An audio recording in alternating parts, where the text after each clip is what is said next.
Muitas vezes a gente se pega achando que servir a Deus é sobre talento, capacidade própria, desempenho, a quantidade de atividades que você faz para Ele. E tudo isso, naturalmente, quando a gente se coloca para servir a Deus, acreditando que o nosso serviço a Ele vem do nosso esforço próprio e da nossa capacidade própria, tudo isso acaba nos trazendo um peso e nos levando naturalmente a pensar em desistir de servir a Deus, porque nos questionamos que não estamos prontos, que não estamos nunca 100% preparados, que não somos capazes de servir a Deus plenamente. Mas a verdade é que quem nos capacita para o serviço a Deus é o próprio Deus e não nós mesmos. E antes de Deus colocar algo nas nossas mãos, antes de Deus nos designar um serviço ou nos chamar para um propósito específico, Ele primeiro trata, molda o nosso coração. E isso acontece também no processo do serviço a Ele, porque a função sem um caráter tratado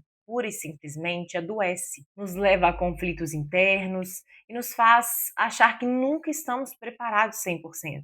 Mas um caráter e um coração tratado por Deus é o que sustenta o processo e sustenta qualquer chamado. Então, se faça uma pergunta: você tem permitido que Deus trate o seu coração antes de pedir a Ele que te use para um propósito específico? Em Números 8:14 diz: Assim separarás os levitas do meio dos filhos de Israel, e os levitas serão meus. Mas antes de continuar, deixa eu me apresentar. Meu nome é Lorena Prado, sou cristã, esposa, advogada e mãe. E neste espaço eu compartilho um pouco dos meus aprendizados com Deus através da palavra, para que juntos possamos crescer em fé. Números capítulo 8 mostra dois movimentos divinos. Dos versos 1 a 4, Deus orienta sobre o candelabro. Dos versos 5 a 26, Deus vai nos guiar sobre purificação e entrega dos levitas ao serviço. Então é muito importante a gente perceber a ordem que este capítulo acontece. Primeiro, Deus nos fala sobre iluminar.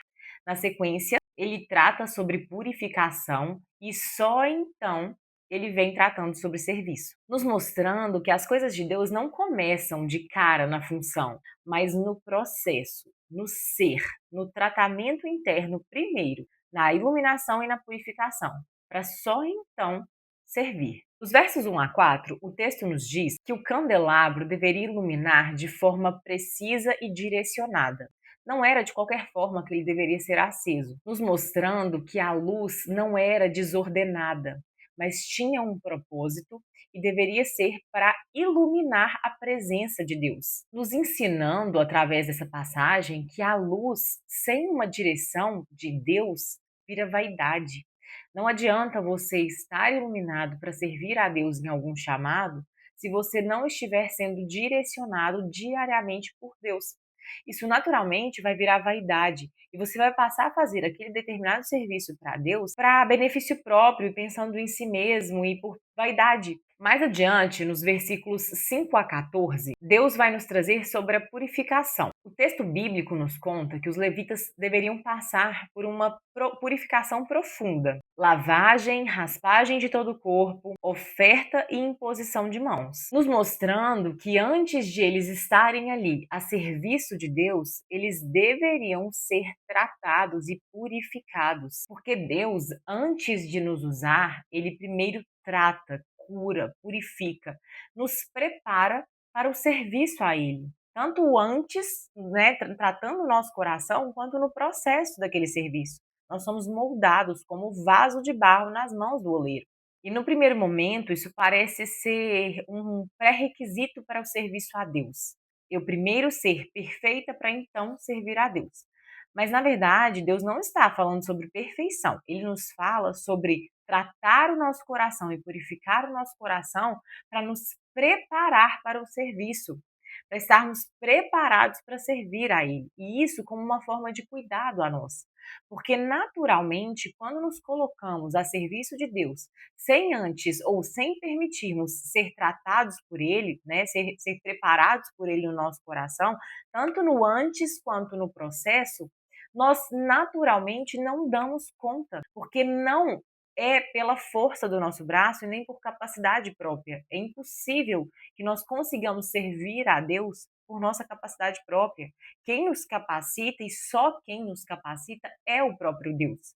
Então, se nós nos colocarmos em serviço a Ele, sem nos permitirmos ser tratados por Ele, tanto antes quanto durante, nós uma hora vamos sucumbir, nós vamos desistir ou vamos começar a nos questionar se temos feito a coisa certa, vamos entrar em conflito interno, vamos nos sentir despreparados, vamos ser pegos de surpresa, né, desprevenidos, porque nós, por nós mesmos, não damos conta. E Deus nos mostra isso através desse capítulo, né? Ele é muito claro de dizer que quem nos capacita para o serviço é Ele e ressalta a necessidade de nós estarmos preparados. Preparados não no sentido de 100% prontos ou 100% perfeitos, mas tratados no nosso coração, né? Abrindo o nosso coração, permitindo que ele nos trate, tanto no antes quanto no processo. Mais adiante, nos versos 15 a 19, o texto vai nos trazer sobre a apresentação dos levitas como oferta viva ao Senhor, nos mostrando que os levitas pertenciam a Deus antes mesmo de pertencerem ao serviço. Ou seja, o pertencimento a Deus deve vir necessariamente antes do serviço por si só. Você não deve se colocar a serviço de Deus sem antes se colocar diante de Deus, porque ser de Deus vem antes de fazer para Deus. E é necessário que a gente se lembre sempre disso, porque o nosso chamado não é uma tarefa específica, é a nossa identidade, deve ser a nossa identidade. E nesse ponto eu vou entrar numa questão muito específica sobre propósito. Por muito tempo eu orei buscando por propósito e pedindo a Deus para me mostrar o meu propósito, como se o meu propósito fosse uma tarefa específica, uma tarefa pontual. Que eu fosse ali então e cumprisse e estaria acabado, né? Como um checklist. Eu tenho a tendência natural de fazer checklist para todas as coisas da minha vida. E eu coloquei o meu propósito como mais um item do meu checklist. E estava lidando com ele dessa forma. Então, por muitos anos, essa busca pelo meu propósito me trouxe ansiedade, porque eu sentia que eu nunca entendia qual era a tarefa que Deus me daria ou me deu, que eu deveria cumprir, e então estaria livre do meu propósito, né? Então, finalmente eu conseguiria dar um checklist ali no meu propósito. E recentemente Deus tem me mostrado justamente isso, que o nosso propósito não é uma tarefa específica. O nosso propósito, quando a gente se entrega a Deus, é a nossa identidade nele. É sermos todos os dias moldados e tratados por Ele, nos colocando no caminho, na presença dele, e aí então Ele vai nos guiando através dessa presença, desse relacionamento com Ele, todos os dias. Então o propósito da minha vida é me relacionar com Deus todos os dias, é estar na presença dele todos os dias, é levar o evangelho e cumprir aquilo que ele me determina através da palavra dele. Né? É viver a palavra dele da forma como ele espera, é viver a palavra dele, estar entregue a Deus, né? Permitindo que ele trate o nosso coração tanto no antes quanto no processo, ou seja, o tempo inteiro. No momento em que eu entendo que a minha identidade, né, quem eu sou, está em Deus, eu então cumpro o meu propósito, estando na presença dele todos os dias, vivendo aquilo que ele espera de mim, do momento que eu acordo ao momento que eu vou dormir. Mais adiante, nos versos 20 a 22, o texto bíblico vai nos mostrar que Moisés, Arão e o povo fizeram exatamente aquilo que Deus havia determinado. Ou seja, eles agiram em obediência a Deus. E veja que na Bíblia não fala que houve ajustes, invenções ou pitacos, né? Moisés não sugeriu a Deus que fizesse de forma diferente, nem Arão, nem ninguém do povo.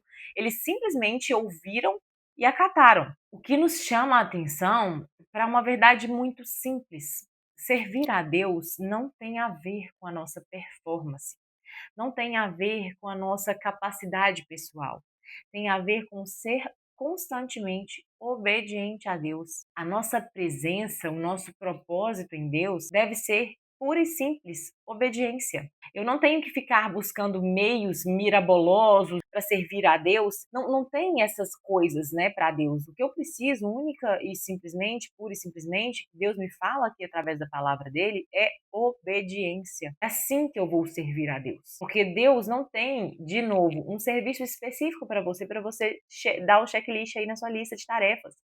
Todos os dias ele vai te chamar para uma coisa diferente, mas é necessário que nós estejamos dispostos, com o coração disposto a obedecê-lo. Mais adiante, dos versos 23 a 26, o texto bíblico vai nos trazer sobre a idade limite para servir. Deus estabeleceu uma idade limite para que os levitas servissem a ele. E ele estabelece que depois dessa idade limite, eles continuassem ali ajudando, mas de forma diferente. Isso nos mostra que Deus é cuidadoso conosco o tempo todo. Primeiro que ele não nos chama para um serviço que vai nos exaurir, porque é ele quem nos capacita para esse serviço. E segundo que ele sabe o tempo certo para finalizar esse serviço. Então, ele nos mostra um Deus cuidadoso, um Deus zeloso, que é o nosso Deus, né? O caráter do nosso Deus. O próprio Cristo, né, quando veio aqui na Terra, teve um tempo de ministério, né? Um tempo início e um tempo fim. Então, o que esse capítulo principalmente busca nos mostrar é que Deus primeiro, antes de nos chamar a servir a Ele primeiro nos purifica. Né? Primeiro ele joga luz nas nossas trevas, nos purifica, nos trata, para então nos colocar em serviço. O que Deus quer de nós é justamente essa disposição, este coração disposto a ser tratado no antes e no durante. Então, se você tem buscado servir a Deus por capacidade própria, você provavelmente está se apoiando em si mesmo e não em Deus.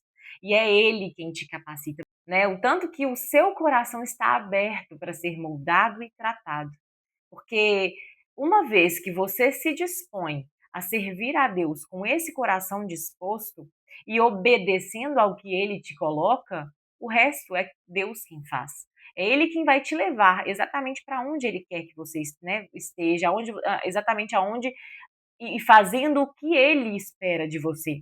A única coisa que Deus espera de você e de nós, né, no serviço a Ele, é este coração disposto e obediente. Porque o nosso talento, ele pode até nos abrir portas, mas nós somente conseguiremos permanecer fazendo determinada coisa, ainda que tenhamos talento naquilo, se Deus estiver conosco. Então, lembre-se sempre disso. Primeiro Deus chama para ser, Deus te chama para ser dele. E somente depois para fazer para ele. Então não se afobe, não se antecipe, não atropele as coisas de Deus. Espere em Deus e peça a Ele o direcionamento para então você começar a servi-lo. Que isso não seja de modo nenhum, de maneira nenhuma, uma desculpa para te paralisar ao serviço de Deus, mas para que você tenha consciência da necessidade desse coração disposto. Então, hoje, se abra para Deus, né? Se coloque disposto a ser usado e ser tratado em obediência a Deus, porque o resto Ele fará. Então, que nós possamos servir a Deus e continuar servindo a Deus, mas primeiro buscando e deixando com que Ele nos trate, com que Ele trate o nosso coração e nos molde todos os dias. Não entra nessa de achar que tudo que você tem feito é por capacidade própria, porque provavelmente isso vai te paralisar. Provavelmente isso vai. Sabe aquela vozinha que vem e começa a falar: você não está pronto, você não é capaz, você não é tão bom assim quanto você pensa. Quando a gente começa a escutar essa vozinha, nós não estamos nos apoiando em Deus, nós estamos nos apoiando em nós mesmos. Então, que nós tenhamos essa consciência, e hoje a mensagem é justamente para chamar a sua atenção para essa forma de agir, né, no serviço a Deus. Em Provérbios 4:23 diz: sobre tudo o que se deve guardar, guarda o teu coração, nos mostrando que é do nosso coração que nasce o verdadeiro serviço a Deus. E essa foi a mensagem de hoje. E se você gostou desse vídeo, se inscreva no canal, curta e comente. E assim você me ajuda a continuar compartilhando a palavra de Deus com mais pessoas. E que a luz da palavra te encontre aonde você estiver e transforme o seu coração todos os dias. Um beijo e até o próximo estudo.